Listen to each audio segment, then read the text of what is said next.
नमस्कार, आप देख रहे हैं भारत 24। मैं हूं महिमा सिंह कंवर। मोदी वंस अगेन, लेकिन कैसे? क्या ये उतनी आसानी से हो जाएगा जितनी आसानी से पीएम नरेंद्र मोदी ने कह दिया? क्या 2014 और 2019 के सारे रिकॉर्ड 2024 में टूटने वाले हैं? अगर ऐसा होना है तो उसके पीछे की थ्योरी क्या है, उसके पीछे की स्ट्रैटेजी क्या है, उसके पीछे की पूरी स्टोरी है क्या? जब नरेंद्र मोदी कहते हैं कि 2024 में आकर वो भारत को दुनिया की तीसरी सबसे बड़ी अर्थव्यवस्था बनाएंगे, तो इसके पीछे का मजबूत आधार आखिर है क्या? जब पीएम मोदी कहते हैं कि बीजेपी 370 सीटें हासिल कर लेगी, तो इसके पीछे की आखिर रणनीति क्या है और कारण क्या है? जब प्रधानमंत्री मोदी कहते हैं कि एनडीए 400 सीटें हासिल करेगा, तो आखिर इसके पीछे का क्या है प्लान?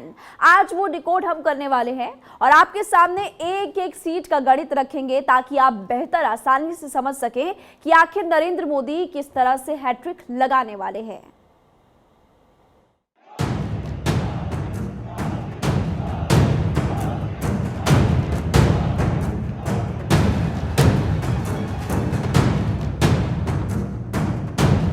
नरेंद्र मोदी गारी नायकत्व।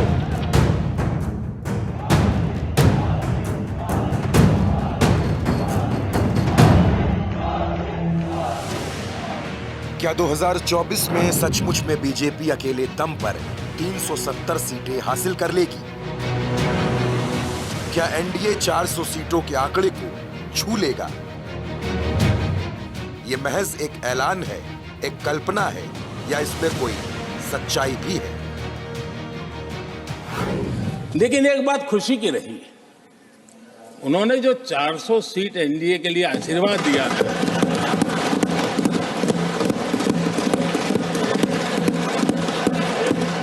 और मैं हर व्यक्ति के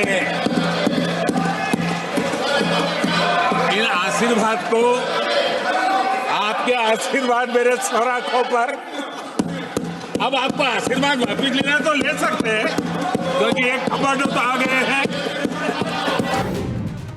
पहले लोकसभा में और फिर राज्यसभा में जब नरेंद्र मोदी ने यह दावा किया कि बीजेपी 370 सीटें हासिल कर लेगी, तो यह सवाल खड़ा हो गया कि क्या वाकई नरेंद्र मोदी ऐसा कर पाएंगे, और अगर कर पाएंगे तो उसके पीछे फॉर्मूला क्या है, समीकरण क्या है? सबसे पहले तो आप ये समझ लीजिए कि नरेंद्र मोदी जो भविष्यवाणी कर देते हैं वो सच ही होती है। 2014 में नरेंद्र मोदी ने 272 पार का आंकड़ा दिया और रिजल्ट रहा बीजेपी अपने दम पर 282 सीटें जीत गई। 2019 में बीजेपी के लिए नरेंद्र मोदी ने 300 पार का नारा दिया और एनडीए के लिए 350 पार। परिणाम क्या हुआ? 2019 में बीजेपी अपने दम पर 303 सीटें जीत गई और एनडीए 353।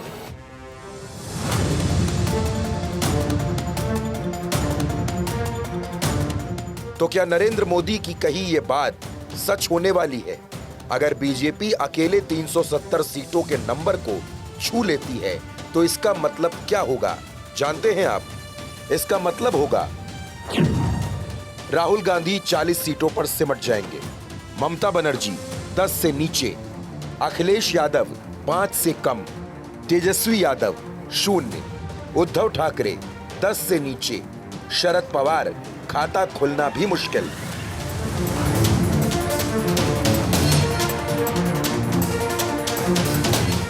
राज्यसभा में कांग्रेस पर हमला बोलते हुए नरेंद्र मोदी ने कहा कि कांग्रेस हमेशा पिछड़ों का अपमान करती है, आदिवासी समाज का अपमान करती है। कांग्रेस ने हमेशा लाल बत्ती कल्चर को बनाए रखा। 7 दशकों तक कांग्रेस ने इस देश के लोगों को उनके अधिकारों से वंचित रखा। देश के प्रधानमंत्री पंडित नेहरू जी द्वारा उस समय के देश के मुख्यमंत्रियों को लिखी गई चिट्ठी है, ऑन रिकॉर्ड है। मैं अनुवाद पढ़ता हूं। मैं किसी भी आरक्षण को पसंद नहीं करता, और खासकर नौकरी में आरक्षण तो कतई नहीं। मैं ऐसे किसी भी कदम के खिलाफ हूं जो अकुशलता को बढ़ावा दे, जो दोयम दर्जे की तरफ ले जाए। ये पंडित नेहरू ने मुख्यमंत्रियों को लिखी हुई चिट्ठी है। अब आप ये समझ लीजिए कि आखिर नरेंद्र मोदी इतने कॉन्फिडेंट होकर क्यों कह रहे हैं कि बीजेपी 370 सीटें हासिल कर लेगी। दरअसल बीते 10 सालों से प्रधानमंत्री नरेंद्र मोदी ने अपना हर वादा निभाया है। चलिए वादों पर भी बात कर लेते हैं। राम मंदिर वादा पूरा, अनुच्छेद 370 काम पूरा, काशी मथुरा काम जारी, यूसीसी उत्तराखंड में काम पूरा।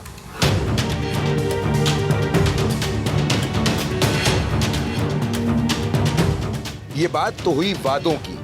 अब वो थ्योरी डिकोड करते हैं जिसके जरिए प्रधानमंत्री मोदी थर्ड टर्म का दावा कर रहे हैं। सबसे पहले आपको 5 सबसे सेफ स्टेट से इस थ्योरी को समझाते हैं। गुजरात में लोकसभा की 26 सीटें हैं और 2019 में बीजेपी 26 की 26 सीटें जीत गई और 24 के लिए टारगेट भी क्लीन स्वीप का है।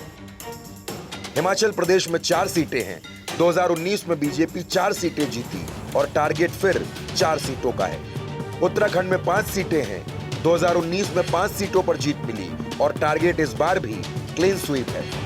हरियाणा की 10 सीटें हैं, 2019 में 10 सीटों पर जीत मिली और 24 के लिए टारगेट भी 10 सीटों का है। दिल्ली में लोकसभा की 7 सीटें हैं, 2019 में बीजेपी 7 सीटें जीती और 2024 में भी विपक्ष का सूपड़ा साफ करने का पूरा इरादा है। यानी ये टोटल नंबर होता है 52, जिसमें 2019 में बीजेपी को नंबर मिले 52 और टारगेट भी 52 का है।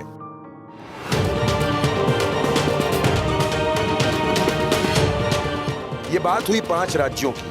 अब आपको समझाते हैं कि आखिर वो 9 राज्य कौन से हैं जहां बीजेपी अपनी पूरी ताकत झोंक रही है, जहां लगातार मेहनत कर रही है।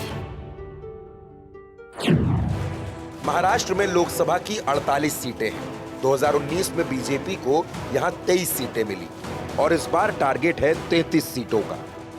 पश्चिम बंगाल में लोकसभा की 42 सीटें हैं, 2019 में बीजेपी को 18 सीटें मिली और इस बार टारगेट 30 का है, यानी 12 सीटें बीजेपी को और बढ़ानी होंगी। राजस्थान में 25 सीटें हैं, 2019 में 24 मिली और इस बार टारगेट क्लीन स्वीप है। मध्य प्रदेश में 29 सीटें हैं, पिछली बार 28 सीटें मिली और इस बार टारगेट 29 सीटों का है।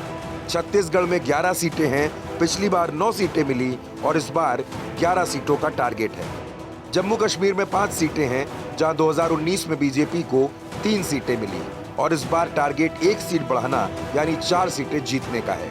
झारखंड जहां 14 सीटें हैं, पिछली बार बीजेपी को 11 सीटें मिली और इस बार टारगेट है 14 की 14 सीटें। ओडिशा में 21 सीटें हैं, 2019 में बीजेपी को 8 सीटें मिली और इस बार का टारगेट है जस्ट डबल यानी कि 16 सीटें जीतने का। पंजाब में लोकसभा की 13 सीटें हैं, पिछली बार बीजेपी को 2 लोकसभा सीटें मिली लेकिन इस बार टारगेट 4 सीटों का है। यानी इस पूरे नंबर को अगर आप टोटल करिए तो इन 9 राज्यों में 208 लोकसभा सीटें हैं, जिसमें पिछली बार बीजेपी को 126 सीटें मिली और इस बार टारगेट 166 सीटों का है। और अब आपको लेकर चलते हैं साउथ यानी दक्षिण, जहां बीजेपी को कमजोर माना जाता है। वहां बीजेपी किस तरह से कोशिशें कर रही है। जनवरी में प्रधानमंत्री ने दक्षिण के कई राज्यों का दौरा किया, केरल भी गए और आंध्र प्रदेश भी गए। वहां क्या कुछ चल रहा है वो समझ लीजिए। कर्नाटक में लोकसभा की 28 सीटें हैं, बीजेपी को पिछली बार 25 सीटें मिली लेकिन इस बार बीजेपी का टारगेट 26 सीटें जीतने का है। तेलंगाना में 17 सीटें हैं, बीजेपी को 2019 में 4 सीटें मिली लेकिन इस बार टारगेट 6 सीटें जीतने का है। तमिलनाडु में 39 सीटें हैं, 2019 में बीजेपी का यहां खाता भी नहीं खुला लेकिन बीजेपी ने इस बार यहां अपने लिए 5 सीटों का टारगेट रखा है। आंध्र प्रदेश में 25 सीटें हैं, 2019 में बीजेपी का यहां खाता भी नहीं खुला लेकिन इस बार टारगेट 3 सीटें जीतने का है। केरल में लोकसभा की 20 सीटें हैं, 2019 में बीजेपी का खाता नहीं खुला लेकिन इस बार का टारगेट 3 सीटें जीतने का है। यानी साउथ के इन राज्यों में टोटल सीटें आती हैं 129, जहां पिछली बार बीजेपी 29 सीटें जीत सकी थी लेकिन इस बार टारगेट 41 सीटें जीतने का है। यानी कि टोटल करेंगे तो 136 में से पिछली बार 31 सीटें मिली, लेकिन इस बार का टारगेट है 43।